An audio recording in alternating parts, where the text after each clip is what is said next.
السلام علیکم ورحمۃ اللہ وبرکاتہ۔ وعلیکم السلام ورحمۃ اللہ وبرکاتہ۔ الحمد للہ نحمده ونستعینه ونستغفره ونؤمن به ونتوکل علیہ ونعوذ باللہ من شرور انفسنا ومن سیئات اعمالنا من یهده اللہ فلا مضل له ومن یضلله فلا ہادی له ونشهد ان لا الہ الا اللہ وحدہ لا شریک له ونشهد ان محمدا عبده ورسوله اما بعد اعوذ باللہ من الشیطان الرجیم بسم اللہ الرحمن الرحیم انا ارسلناک شاہدا ومبشرا ونذیرا لتؤمنوا باللہ ورسولہ وتعزروہ وتوقروہ وتسبحوہ بکرۃ وعصیلا۔ آمنت باللہ صدق اللہ العظیم۔ آئیے ہم اور آپ بارگاہ رسالت مآب صلی اللہ تعالی علیہ وسلم میں جھوم جھوم کا درود شریف کا نذرانہ پیش کر لیں۔ اللہم صلی علی سیدنا و شفیعنا و حبیبنا و نبینا و مولانا محمد وبارک وسلم۔ صلو علیہ صلاۃ و سلام علیک یا رسول اللہ صلی اللہ تعالی علیہ وسلم۔ حضرات گرامی، آپ بہت دیر سے بیٹھے ہوئے ہیں اور میں بھی بہت دیر سے بیٹھا ہوں۔ اللہ ہم سب کے بیٹھنے کو قبول فرمائے۔ یہ ہمارے حضرت مولانا ندیم اختر صاحب، ان کی خواہش پر ہندی کلام تحت کے ساتھ سماعت فرما لیں۔ عطا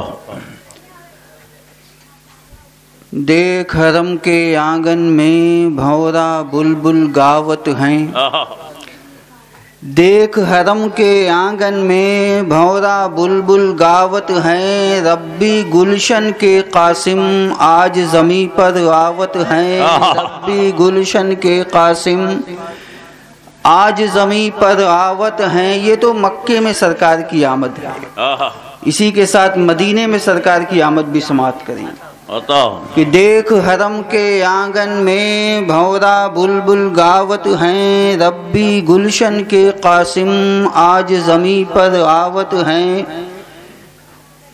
ننھے ننھے بچے بھی گاوت ہیں مسکاوت ہیں، ننھے ننھے بچے بھی گاوت ہیں مسکاوت ہیں، آج ہمارے یثرب میں بدر کامل آوت ہیں، آج ہمارے یثرب میں بدر کامل آوت ہیں، اور ان کے دستے شفقت سے زیر زبر بنجاوت ہیں، ان کے دستے شفقت سے زیر زبر بنجاوت ہیں، ان کے چرن کی دھول ملے تو ساکن حرکت پاوت ہیں، ان کے چرن کی دھول ملے تو ساکن حرکت پاوت ہیں، ان کی ایک مسکان کی خاطر سدرہ والے محشر میں، ان کی ایک مسکان کی خاطر سدرہ والے محشر میں امت کے قدموں کے نیچے نوری پر پھیلاوت ہیں، امت کے قدموں کے نیچے نوری پر پھیلاوت ہیں، دیکھ حرم کے آنگن میں بھورا بلبل گاوت ہیں، اور ہٹو بڑھو کا شور مچا رضواں کے خداموں میں، ہٹو بڑھو کا شور مچا رضواں کے خداموں میں، جنت کے دروازے پر اہل سنت آوت ہیں، جنت کے دروازے پر اہل سنت آوت ہیں، سبطین رضا کے جلووں میں ایک بات انوکھی یہ بھی ہے، سبطین رضا کے جلووں میں ایک بات انوکھی یہ بھی ہے، دیکھ کے ان کو لگتا ہے کہ مفتی اعظم آوت ہیں، دیکھ کے ان کو لگتا ہے کہ مفتی اعظم آوت ہیں، دل شفیع میں ان کی الفت، دل شفیع میں ان کی الفت ایسا رنگ جما بیٹھی، دل شفیع میں ان کی الفت ایسا رنگ جما بیٹھی، اب تو لگے ہے ہر محفل میں فخر اظہر آوت ہیں، سبحان اللہ، ہر محفل میں فخر اظہر آوت ہیں، دیکھ حرم کے آنگن میں بھورا بلبل گاوت ہیں، ربی گلشن کے قاسم آج زمیں پر راوت ہیں۔ ایک مرتبہ اور نبی کائنات کی بارگاہ میں درود شریف کا نذرانہ پیش کر لیا جائے۔ اللہم صلی علی سیدنا و مولانا محمد وعلی آل سیدنا و مولانا محمد مبارک وسلم صلو علیہ صلاۃ و سلام علیک یا رسول اللہ صلی اللہ تعالی علیہ وسلم۔ حضرات گرامی، میری اپنی عادت بھی نہیں کہ زبردستی سناؤں، اب وہ جذبہ کہاں سے لایا جائے کہ جب تلواروں کے سائے میں ذکر رسول سنا جاتا تھا اور کیا جاتا تھا، اب وہ جذبہ نہیں رہا، مگر ہاں اس جذبے کا کچھ نہ کچھ صدقہ ہے کہ ہم اور آپ یہاں بیٹھے ہیں۔ حق، سبحان اللہ سبحان اللہ۔ اور یہ جو محفل میں ہم اور آپ بیٹھے ہوئے ہیں، اس محفل کو اللہ تعالیٰ اپنے فرشتوں کے ذریعے ڈھونڈواتا ہے۔ اللہ تعالیٰ اپنے فرشتوں کے ذریعے ڈھونڈواتا ہے، سب جانتا ہے پھر بھی ڈھونڈواتا ہے۔ سبحان اللہ۔ سبحان اللہ۔ اس کے فرشتے زمین پر آتے ہیں اور تلاش کرتے ہیں ایسی محفل کو۔ جب رب کی بارگاہ میں جاتے ہیں تو قربان جائیے اللہ کی محبت پر، اللہ فرشتوں سے ہماری خیریت پوچھتا ہے۔ سبحان اللہ سبحان اللہ۔ اس محفل کا صدقہ دیکھیے، اللہ فرشتوں سے ہمارے بارے میں پوچھتا ہے کہ تم نے میرے بندوں کو کس حال میں پایا؟ سبحان اللہ۔ تو فرشتے کہتے ہیں مولا ہم نے انہیں تیرا اور تیرے حبیب کا ذکر کرتے ہوئے پایا۔ سبحان اللہ سبحان اللہ۔ تو اللہ تعالیٰ کی رحمت یہ سن کے جوش میں آتی ہے، اس لیے نہیں کہ اس میں کوئی گدی دار بیٹھا ہے، اس لیے نہیں کہ اس میں کوئی نمازی بیٹھا ہے، اس لیے نہیں کہ اس میں نماز میں کمیاں کرنے والا بیٹھا ہے، بلکہ صرف اس لیے کہ اس کے حبیب کے ذکر کی محفل میں بیٹھا ہے۔ یہ سنتے ہی اللہ کی رحمت جوش میں آتی ہے اور رب کائنات اعلان فرماتا ہے اے میرے فرشتوں گواہ رہنا، مجھے اپنے عزت و جلال کی قسم ہے اس محفل میں جتنے صاحب ایمان تھے سب کو بخش دیا گیا، سب کی مغفرت کر سبحان اللہ سبحان اللہ۔ دی۔ یہ وہ مبارک محفل ہے، بظاہر گوری گنج کے ایک گلی کے اندر ہے، بظاہر سر کے اوپر شامیانہ ہے، مگر حقیقتاً ہمارے سروں پہ فرشتوں کے پروں کا سایہ ہے۔ سبحان اللہ سبحان اللہ۔ یہ محفل کتنی عظیم ہے کہ اس محفل کی وجہ سے آج انشاءاللہ اللہ تعالی ہماری خبر لے گا۔ سبحان اللہ۔ سبحان اللہ سبحان اللہ۔ ہمارے بارے میں پوچھے گا۔ حق۔ یہ نبی ہی کا تو صدقہ ہے، ورنہ آپ اندازہ کریں کہ اس کائنات میں نبی کی آمد سے پہلے انسانوں کا عالم کیا تھا، کہ جن کی نسوں کے اندر خون کے بجائے شراب زیادہ دوڑ رہی تھی، جو تھوڑی تھوڑی بات پر 12 سال تک جنگیں کیا کرتے تھے، جن کی جہالت کا عالم یہ تھا کہ کئی قبیلوں میں یہ رسمیں تھی کہ جب وہ نکاح کا پیغام دینا چاہتے تھے تو لڑکی باضابطہ برہنہ باہر آتی تھی اور کئی لوگ اس کے ساتھ بدفعلیاں کرتے، جس کے بچے کی وہ ماں بنتی تھی اسی کے ساتھ اس کا نکاح ہوا کرتا تھا، اس کی شادی ہوا کرتی تھی۔ وہ انسان تھا کہ جسے انسان کہنا بھی لوگ پسند نہیں کرتے تھے، مگر وہی انسان جب نبی کی تربیت میں آیا ہے، نبی کے سائے میں آیا ہے، تو اللہ نے اپنے حبیب کے صدقے میں اسی انسان کا ذکر آسمانوں تک پہنچا دیا ہے، عرش اعظم تک پہنچا دیا ہے۔ خود نہ تھے جو راہ پر 1 ارب نے آدمی کا بول بالا کر دیا، خاک کے ذروں کو ہم دوشے سریا کر دیا۔ خود نہ تھے جو راہ پر اوروں کے ہادی بن گئے، کیا نظر تھی جس نے مردوں کو مسیحا کر دیا۔ یہ نبی کائنات صلی اللہ علیہ وسلم کی آمد کا صدقہ ہے۔ اب ہم محبت کرنے والے ہیں تو ہم نبی کی آمد پہ خوشیاں مناتے ہیں، ہم خوشیاں مناتے ہیں تو کچھ لوگوں کو بڑی جلن ہوتی ہے۔ شامیانہ ہمارا، کرسی ہماری، پیسہ ہمارا، محنت ہماری، تکلیف انہیں ہو رہی ہے۔ کاہے کر رہے ہو بھائی؟ یہ سب کیوں کر رہے ہو؟ کہاں لکھا ہے؟ لکھا تو بہت کچھ ہے، اس چیز کی دلیل پہ دلیل موجود ہے، مگر اس کی سب سے بڑی دلیل یہ ہے کہ نبی کی محبت کے لیے دلیل کی ضرورت ہی نہیں۔ نبی کی محبت دلیل نہیں چاہتی۔ ذرا ایک نقطہ دیکھیں، نبی کی آمد کا ذکر میں کر دوں پہلے۔ سرکار جب تشریف لائے تو وہ بے وقوف نبی کو اپنی نظر سے دیکھنے لگے. اور جب انسان اپنی نظر سے دیکھتا ہے تو پھر عجیب عجیب انداز سے دیکھا کرتا ہے. مگر آئیے ذرا قرآن عظیم کی روشنی میں دیکھا جائے. اللہ قرآن عظیم میں فرماتا ہے أَلَمْ تَرَ كَيْفَ فَعَلَ رَبُّكَ بِأَصْحَابِ الْفِيلِ. ایک نقطہ میں بیان کرنے جا رہا ہوں بہت خاص. دلی میں 100 سال پہلے ایک آدمی پیدا ہوا.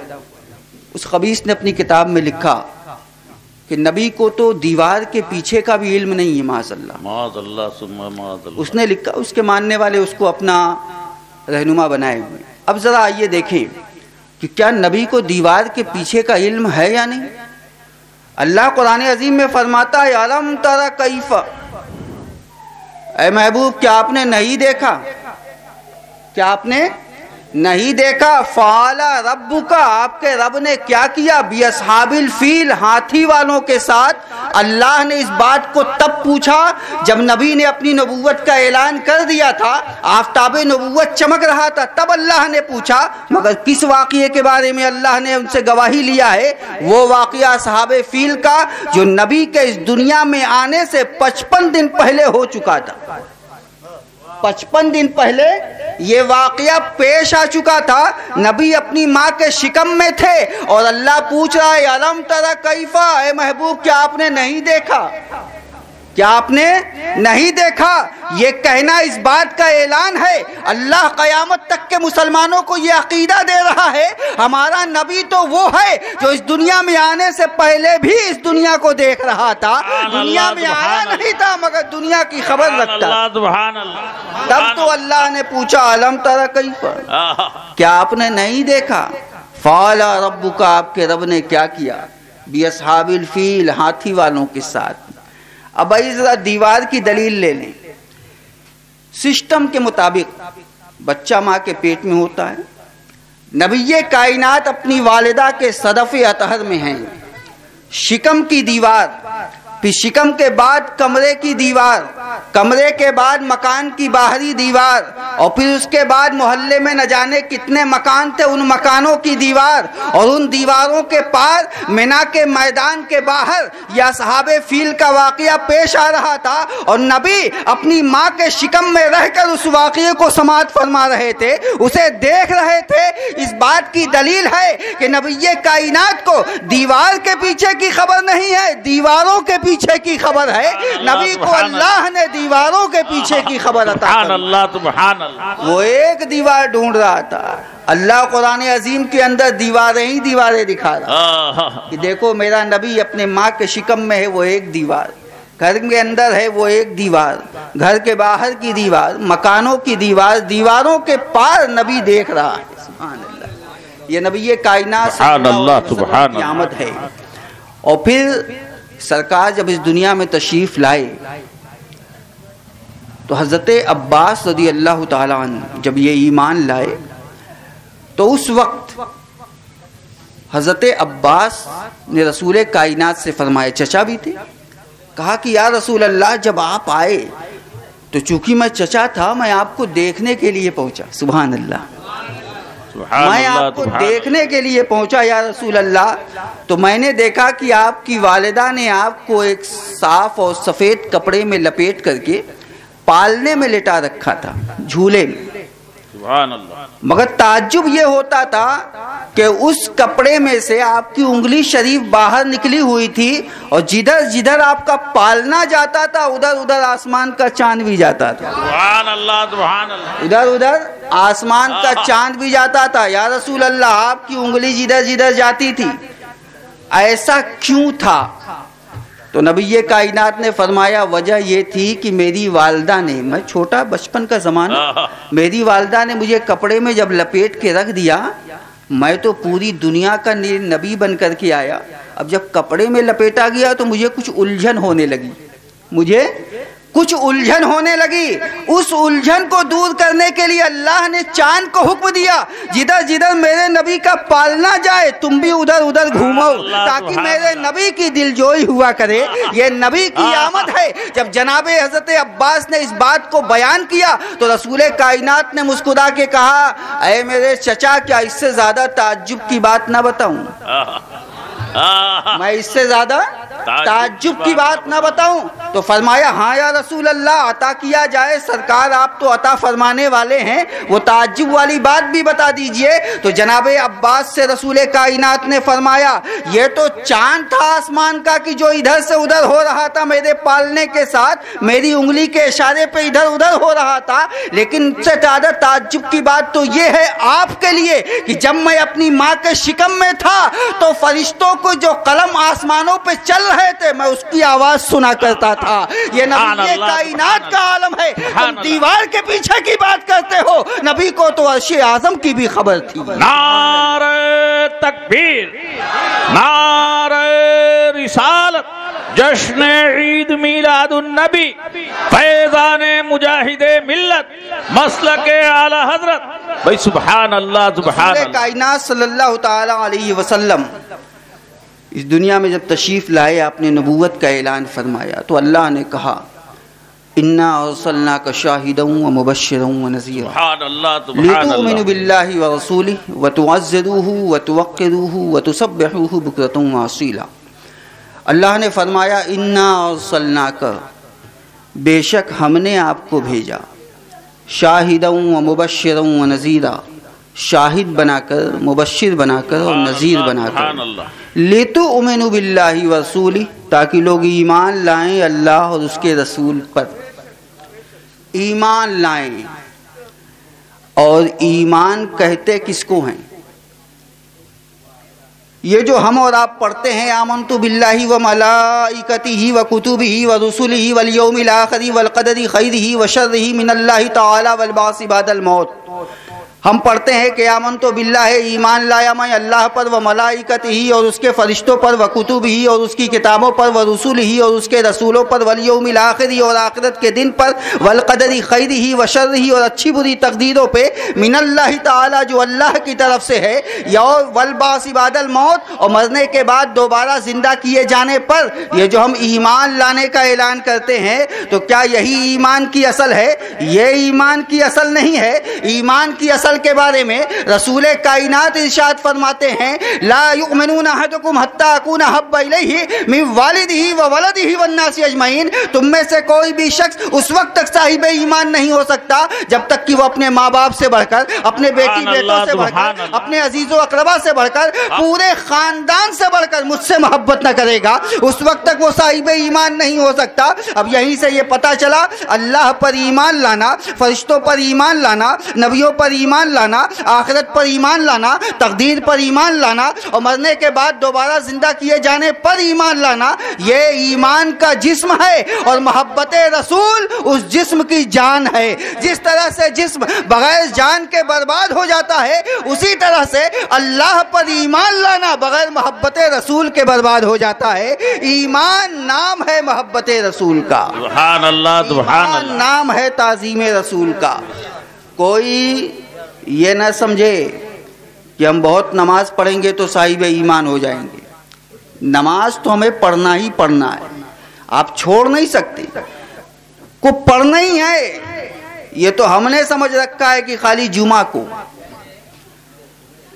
اور اس پہ بھی لاپرواہی کا یہ حال کہ میں 14 رکعت میں سے 2 رکعت پڑھ کے بھاگتے ہیں، گویا نماز نہیں ہوئی، بوجھا اتارنے گئے تھے۔ نماز آپ کو کھڑے ہو کر پڑھنی ہے، مجبوری ہے بہت، دیوار سے ٹیک لگا لیجئے، اور مجبوری ہے کرسی پہ بیٹھ جائیے، اور مجبوری ہے پلتھی مار کے پڑھیے، اور مجبوری ہے پیر پھیلا دیجئے، اور مجبوری ہے لیٹ کر کے پڑھیے، اور مجبوری ہے لیٹے لیٹے پلکوں کے اشارے سے پڑھیے، مگر پڑھیے، نماز پڑھنا ہے۔ نماز معاف نہیں، مگر اس کے باوجود یہ نماز ایمان نہیں ہے، عبادت ایمان نہیں۔ اگر عبادت کی بنا پر کسی کو صاحب ایمان ہونا ہوتا تو ابلیس کو سب سے بڑا صاحب ایمان ہونا چاہیے تھا۔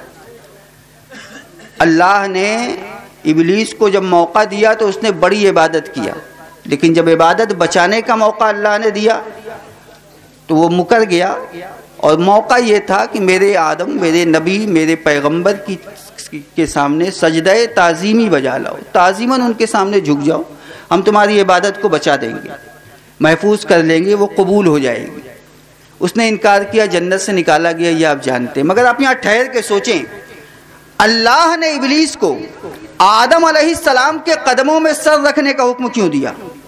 یہ جو سجدے کا حکم دیا گیا تھا کہ ان کے سامنے ان کے قدموں کے قریب سجدہ کرو، یہ سجدے کا حکم کیوں دیا گیا؟ اللہ چاہتا تو کہہ سکتا تھا میرے آدم کے سامنے ہاتھ باندھ کے کھڑے ہو جاؤ، تعظیم ہو جائے گی۔ اللہ چاہتا تو کہہ سکتا تھا میرے آدم کے سامنے رکوع میں چلے جاؤ، تعظیم ہو جائے گی۔ اللہ نے سجدے کا حکم کیوں دیا؟ وہ صرف اس لیے کہ رب کائنات قیامت تک کے مسلمانوں کو یہ سبق دینا چاہتا تھا کہ اے میرے بندو دیکھو، جہاں 6 کروڑ سال کی عبادت کرنے والے عابد کی انتہا ہوتی ہے، وہیں سے نبی کے قدم کے عظمت کی ابتدا ہوتی ہے۔ جب نبی کا قدم اتنا پاک ہے تو نبی کا بدن کتنا پاک ہوگا؟ تو تعظیم نبی اور محبت رسول یہ ہمارے عبادت کے حفاظت کی ضمانت ہے۔ سبحان اللہ، تم ہم سے اس محبت رسول پہ دلیل مانگتے ہو۔ محبت دلیل کی محتاج نہیں ہوتی۔ آپ ذرا دیکھیں، نظارہ کریں، سرکار بیٹھے ہوئے ہیں، ایک صحابیہ آئیں، ایک صحابی رسول آئے پانی لے کر برتن میں، فرمایا یا رسول اللہ میرا بچہ بڑا بیمار ہے، اس کے پیٹ میں درد ہے، سرکار آپ اپنی انگلی، اپنی انگشت مبارک کو اس میں ڈبو دیں، میرا بچہ پیے گا تو وہ اچھا ہو جائے گا۔ سرکار نے اپنی انگشت مبارک ڈبا دیا، وہ لے کے گئے، انہوں نے بچے کو پلایا، اللہ نے بچے کو اچھا کر دیا۔ سرکار لیٹے ہوئے، گرمی کا زمانہ ہے اور آپ کے جسم ناز سے خوشبودار پسینہ نکل رہا ہے۔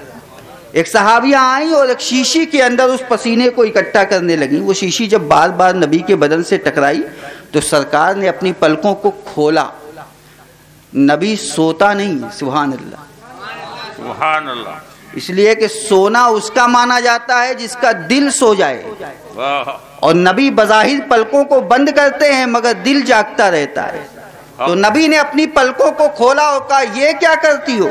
فرمایا یا رسول اللہ اتنا خوشبودار پسینہ کہ ہم تو کیا ہماری نسلوں نے بھی ایسی خوشبو نہ سونگھی ہوگی، تو ہم نے سوچا کہ لاؤ موقع اچھا ہے، اس خوشبو کو اکٹھا کر لو۔ اس نیت سے میں اکٹھا کر رہی تھی کہ کل ہمارے خاندان کی لڑکیوں میں سے جو دولہن بنے گی تو ہم یہ خوشبو اس کو لگا دیں گی۔ بس اتنا سننا تھا، نبی کائنات کے چہرے پاک پر مسکراہٹ آ گئی، اور نبی کا مسکرانا تو بس ایسا ہوتا تھا کہ یوں مسکرائے جان سی کلیوں میں پڑ گئی، یوں لب کشا ہوئے کہ گلستہ بنا دیا۔ نبی کائنات نے فرمایا اے میری جانثار، تم نے میرا یہ خوشبودار پسینہ اگر کسی دلہن کو لگا دیا تو اللہ کے عزت و جلال کی قسم ہے اللہ اس کی 7 نسلوں کو خوشبودار بنا دے گا۔ نبی کائنات صلی اللہ علیہ وسلم نے اس بات کو بیان فرمایا۔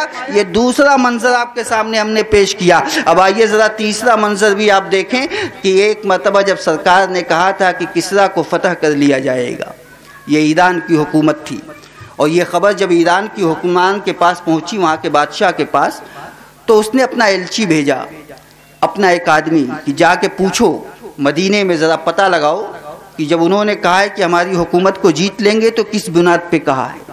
کیا بہت زیادہ دولت اکٹھا کر لیا، بڑا مال ہے، بڑی طاقت ہے، بہت زیادہ تلواریں ہیں، فوجی بہت ہیں؟ جا کر ان کا قلعہ تو دیکھ کر کے آؤ کہ کتنا مضبوط ہے۔ جب وہ پہنچا مدینہ پاک میں تو اس وقت پوچھا ان سے، مدینے میں رہنے والے صحابہ سے، کہ یہ بتاؤ تمہارا نبی کہاں ہے؟ لوگوں نے کہا اذان ہو چکی ہے، ہمارے مصطفیٰ جان رحمت تمہیں مسجد میں ملیں گے۔ وہ جب پہنچا مسجد نبوی کے دروازے پہ تو بڑا عجیب و غریب منظر تھا۔ سرکار ایک اونچی جگہ پر بیٹھے ہوئے وضو فرما رہے تھے، اور صحابہ چاروں طرف پروانوں کی طرح کھڑے تھے، اور سرکار کے وضو کے پانی کا ایک بھی قطرہ زمین پہ نہیں جانے پاتا تھا۔ صحابہ اپنے ہاتھوں میں لے کے اپنے چہرے پہ مل لیتے تھے، اپنے سینے پہ مل لیتے تھے، اور جس کو نہیں ملتا تھا وہ پانے والے کا ہاتھ پکڑ کے اپنے چہرے پہ مل لیتا تھا۔ جب اس نے اس بات کو دیکھا تو وہیں دروازے پر سے پلٹ کے گیا اپنے بادشاہ کے پاس اور کہا اگر محمد عربی نے یہ کہا ہے کہ وہ آپ کے قلعے کو فتح کر لیں گے تو یقیناً فتح کر لیں گے۔ کہا کس بنیاد پہ کہتے ہو؟ بڑا